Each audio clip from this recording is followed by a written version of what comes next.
أفضل الأفلام الأجنبية في 2024 وفقا لموقع IMDb. في الفيديو ده هقدم لمتابعين قناة السينمائي قائمة مميزة جدا بأجمل وأفضل الأفلام الأجنبية في 2024 في مختلف التصنيفات، وده طبعا وفقا للموقع العالمي IMDb. وفي الفيديو ده هذكر اسم الفيلم وقصته بدون تفاصيل كتير عشان الفيديو ما يبقاش طويل. بس في البداية برشح لكم موقع موفيبيديا، وده موقع ترشيحات أفلام ومسلسلات تخص بينا ومتميز ورائد في نوعه، واللي أكيد إنه هيعجبك.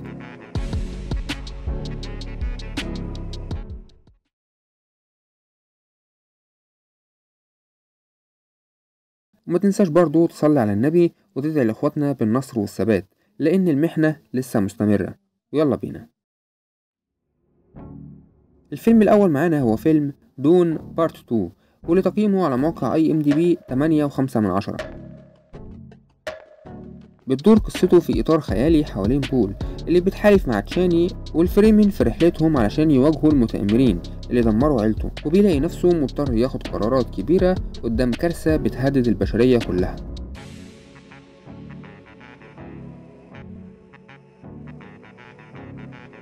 والفيلم التاني معانا هو فيلم ديدبول وولفرين، واللي تقييمه على موقع IMDb 8.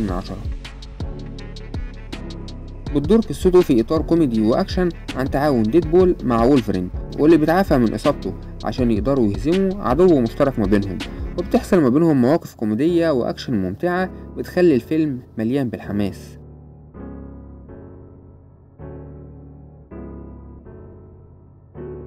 والفيلم التالت معانا هو فيلم انسايد اوت 2، والفيلم تقييمه على موقع IMDb 7.7. بتدور قصته في إطار خيالي حوالين رايلي، واللي بتدخل مرحلة البلوغ وبتعيش مشاعر جديدة ومعقدة بسبب التغييرات اللي بتحصل في حياتها، وفي الوقت ده بتحاول مشاعرها القديمة تتأقلم مع احتمال استبدالها بمشاعر تانية.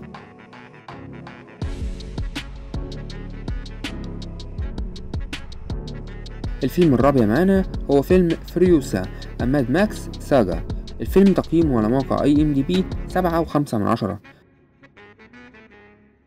بتدور قصته في إطار من المغامرات والأكشن حوالين أصل المحاربة العظيمة فريوسا ورحلتها من مرحلة الشباب قبل ما تتعاون بعد كده مع ماكس في أحداث فيلم فيوري رود.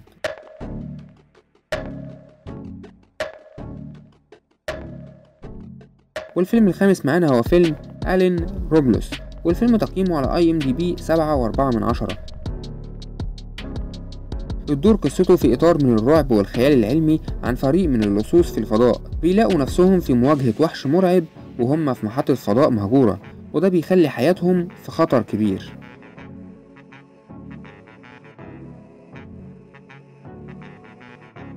الفيلم السادس معانا هو فيلم سيفل وور، والفيلم تقييمه على موقع IMDb 7.1. بتدور قصته في المستقبل القريب لما بتدخل أمريكا في حالة فوضى وحرب أهلية ما بين مواطنيها، وهنا بتركز الأحداث في إطار من الأكشن على مجموعة من الصحفيين بيبدأوا رحلتهم عبر الولايات المختلفة عشان يغطوا الأحداث ويرصدوا كل اللي بيحصل في البلد.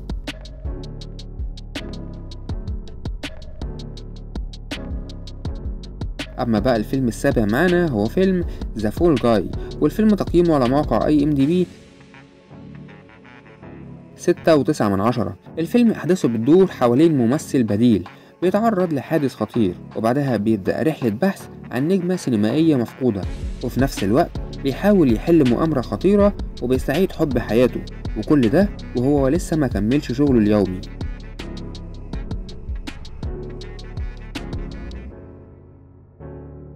والفيلم الثامن معانا هو فيلم Kingdom of the Planet of the Apes، والفيلم تقييمه على موقع IMDb 6.9. بتدور قصة الفيلم في إطار من الخيال العلمي بعد سنين طويلة من فترة حكم سيزر، لما بيظهر قرد صغير في العالم الجديد واللي بياخد قرارات مهمة هتأثر على مستقبل القردة والبشرية كلها.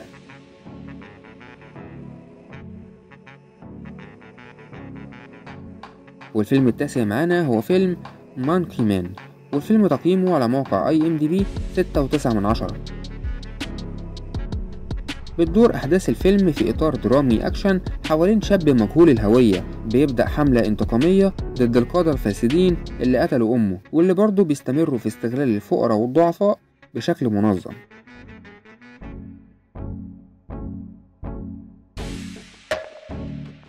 والفيلم العاشر معانا هو فيلم لونج ليجز، والفيلم تقييمه على موقع IMDb 6.9، والفيلم بتدور قصته في إطار من الرعب النفسي حوالين عملية في مكتب التحقيقات الفيدرالية اللي بتطارد قاتل متسلسل، وخلال المطاردة بتكشف مجموعة من الأدلة الغامضة واللي لازم تحلها علشان تقدر توقف سلسلة القتل المرعبة اللي بيعملها.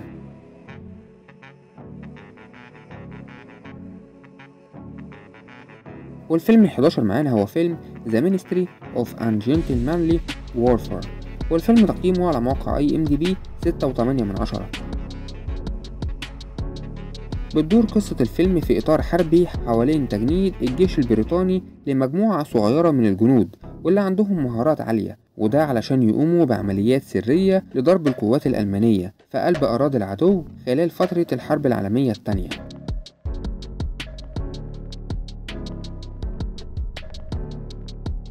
والفيلم رقم 12 معانا هو فيلم تويسترز، واللي تقييمه على موقع IMDb 6.6. بتدور أحداث الفيلم في إطار من التشويق والإثارة حوالين كيت كارتر، واللي كانت مطاردة أعاصير وخبيرة أرصاد جوية، ولكنها بتقرر إن هي ترجع تاني لأوكلاهوما بعد تقاعدها علشان تشتغل مع فريق جديد بتقنيات حديثة في مجال متابعة الأعاصير.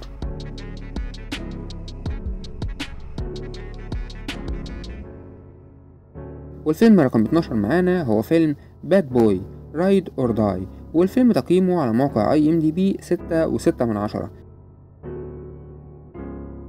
وبتستكمل أحداث الجزء ده أحداث الجزء الثالث اللي بيظهر فيه تهديد جديد في مدينة ميامي من عصابة فتيان خطيرة، وبيكون على الشرطة إن هي تتدخل بقوة وحزم علشان تفرض السيطرة وتواجههم.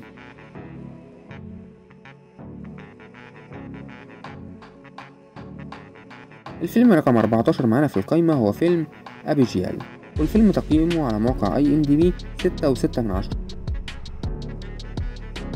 بتدور القصة في إطار من الرعب حوالين عصابة بتخطف راقصة باليه شابة واللي بتكون بنت أكبر زعماء الجريمة، ولكن في الوقت ده بيكتشفوا إن هي مش بنت عادية، وده اللي بيغير مسار الأمور.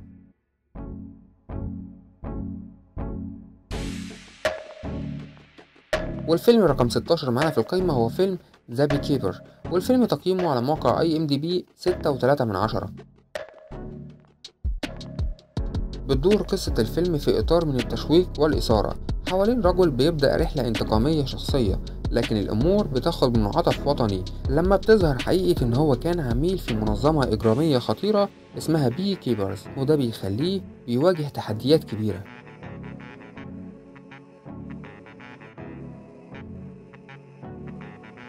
والفيلم رقم 17 معانا في القايمة هو فيلم A Quiet Place Day 1، والفيلم تقييمه على موقع IMDb 6.3. بتدور القصة في إطار درامي خيالي عن شابة بتلاقي نفسها محاصرة في نيويورك، وفي أول أيام غزو مخلوقات فضائية عندها قدرة خارقة على السمع بتحاول البقاء على قيد الحياة وسط الفوضى اللي هي فيها.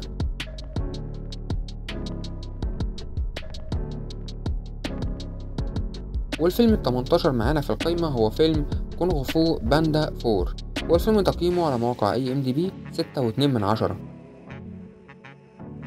بتبدأ أحداث الفيلم ده لما بيتم اختيار بو كزعيم روحي لوادي السلام، ولكنه بيحتاج يدور على محارب تنين جديد ويدربه، وفي نفس الوقت ده بيكون في ساحرة شريرة بتخطط لاستدعاء الأشرار اللي هزمهم بو قبل كده من عالم الأرواح، وده طبعا بيكون في إطار من الكوميديا والأكشن.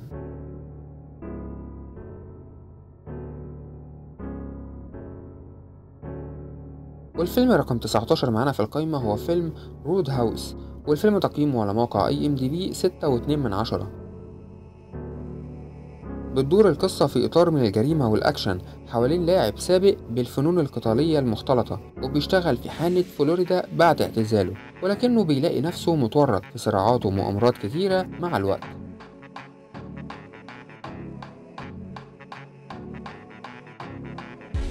والفيلم رقم 20 معانا في القايمة هو فيلم بوست بوستر فورزن امبر، والفيلم تقييمه على موقع IMDb 6.2. بتبدأ قصة الفيلم مع اكتشاف قطعة أثرية قديمة بتطلع قوة شريرة، وهنا بيضطر فريق من صيادين الأشباح إن هما يوحدوا قوتهم علشان يحموا وطنهم وينقذوا العالم من عصر جليدي جديد. وأحداث الفيلم طبعا بتدور في إطار خيالي.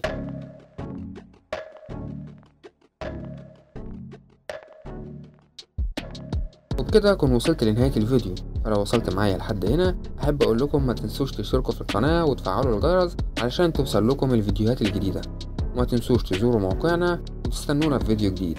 سلام.